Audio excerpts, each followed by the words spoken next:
It is one of the greatest medical scandals of the century, according to a leading health expert in Brussels. The Council of Europe health chief has accused major pharmaceutical firms of organising a campaign of panic and unduly influencing World Health Organization decisions. And with European countries now burdened with bills for millions of unwanted doses of the swine flu vaccine, he wants an investigation. 64,000 people dead, tens of thousands hospitalised, a country crippled by a virus. The predictions for the impact of swine flu on Britain were grim. The government's response, spending hundreds of millions of pounds on antiviral drugs and vaccines, adverts and leaflets. But 10 months into the pandemic, only 355 Britons have died, and globally, the virus hasn't lived up to our fears. Were governments misled into preparing for the worst? Politicians in Brussels are now asking for an investigation into the role pharmaceutical companies played in influencing political decisions that led to a swine flu spending spree. The Council of Europe Committee want the investigation to focus on the World Health Organization's decision to lower the threshold required for a pandemic to be formally declared. The world is now at the start of the 2009 influenza pandemic. When this happened in June last year, governments had to activate huge pre-prepared contracts for drugs and vaccines with manufacturers. They also want to probe ties between key WHO advisors and drug companies.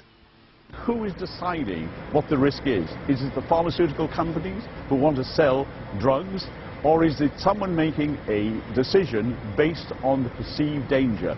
In this case, it appears that the danger was vastly exaggerated. And was it exaggerated by the pharmaceutical companies in order to make money? Citing commercial confidentiality, the Department of Health won't actually tell us how much swine flu vaccine they actually ordered. But it's thought contracts were signed for 90 million doses. Yet fewer than 4 million people in the UK have actually had the jab. Officials here are now in negotiation with their key supplier, GlaxoSmithKline, to see if they can't rewrite that very expensive contract. Britain is now trying to cancel orders for 60 million doses of the jab, but we're not the only country awash with vaccine. France ordered 94 million doses. It's now trying to cancel contracts for 50 million of those. Germany is trying to cancel orders for 25 million doses, and the Netherlands has announced it will sell 19 million of the 34 million vaccines it ordered. Last month, an investigation by Channel 4 News raised serious questions about the government's decision to order millions of doses of the drug Tamiflu and the possibility of pharmaceutical industry influence on decision-making. Today, the Department of Health defended its pandemic purchasing decisions, telling us in a statement they were based on independent scientific advice to ensure the country against the worst possible effects of a pandemic. Deadly influenza pandemic or nothing worse than a mild case of the flu. Here in Thailand, their swine flu vaccination program has just begun. But in other parts of the world, serious questions are being raised about the handling of the pandemic. Health officials around the world had believed swine flu could kill hundreds of thousands, if not millions. They introduced emergency measures and spent in excess of $20 billion on vaccines. But now Wolfgang Vodard, head of health at the Council of Europe, says they got it wrong. Not only that, they were misled by the World Health Organization and unduly influenced by drug companies. You've invested $10 billion in vaccinations over the last 2 decades, and you figured out the return on investment for that, and it kind of stunned me. Can you walk us through the math? In a Wall Street essay, Bill Gates declared vaccines the best investment I've ever made. There's been over a 20-to-1 return. So if you just look at the economic benefits, that's a pretty strong number compared to anything else.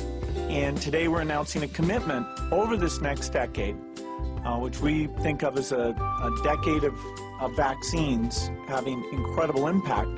We're announcing that we'll spend over $10 billion on vaccines. That will help invent new vaccines, that will help get some new vaccines out, that will help increase the coverage.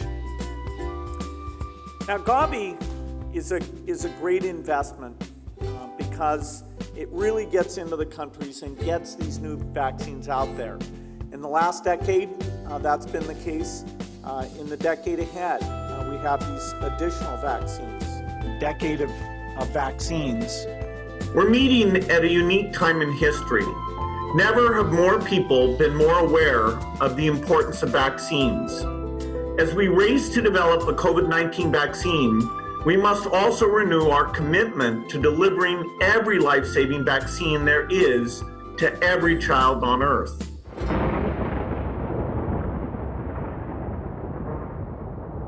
Let's start the pledging.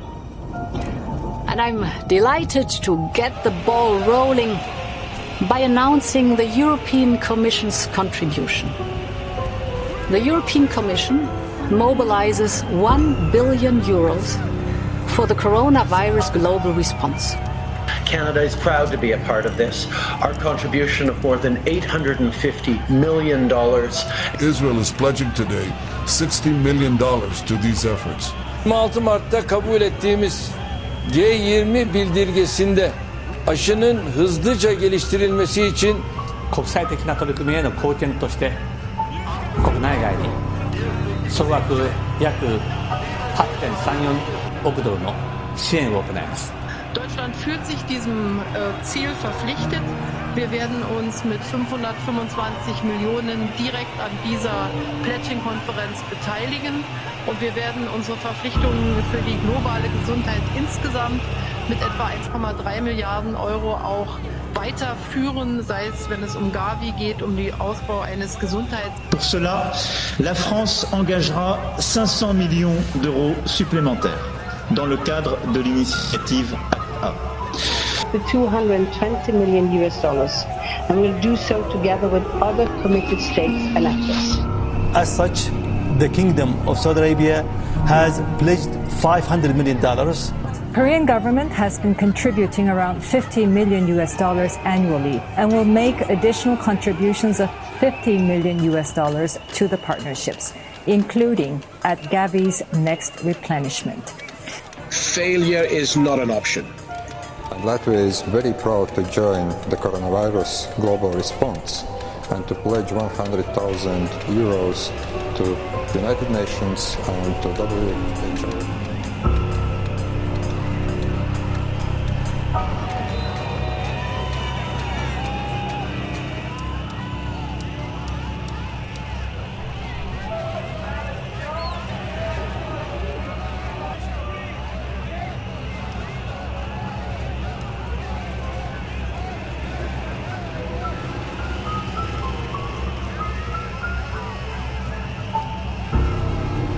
The UK has identified a new variant of COVID-19 through Public Health England. It seems that the spread is now being driven by the new variant of the virus. A new variant of COVID-19 that is spreading across the globe. The United Kingdom feels like Plague Island with 2 new coronavirus strains. We're about to go into a dark winter. My heart goes out to each of you in this dark winter of the pandemic. A dark winter. We are facing a very dark winter. We're still in the middle of what will be a very, very, very dark winter. It could be a long, dark winter. Without better planning, 2020 could be the darkest winter in modern history. What are the priorities for WHO in getting through this dark winter? We are in for a long, dark winter before a vaccine becomes broadly available. The courage and judgment to lead us through this long, dark winter. As we enter the dark winter of the pandemic, what we've all had to endure and what we're going to have to endure during this very dark winter to combat this virus and to save as many lives as we can. I said in March it was going to be a long, dark winter. We're still in that long, dark winter. The U.S. faces the darkest winter in modern history. Britain is braced for a dark winter as new measures are deployed to stem a surge of coronavirus. And more than 9 months into the pandemic, COVID-19 is spreading with a vengeance. It has now killed a reported 280,000 Americans, according to Johns Hopkins University. Record numbers of new cases and hospitalizations increase concern that a dark winter is ahead. all I can tell you is the truth. We're in a very dark winter.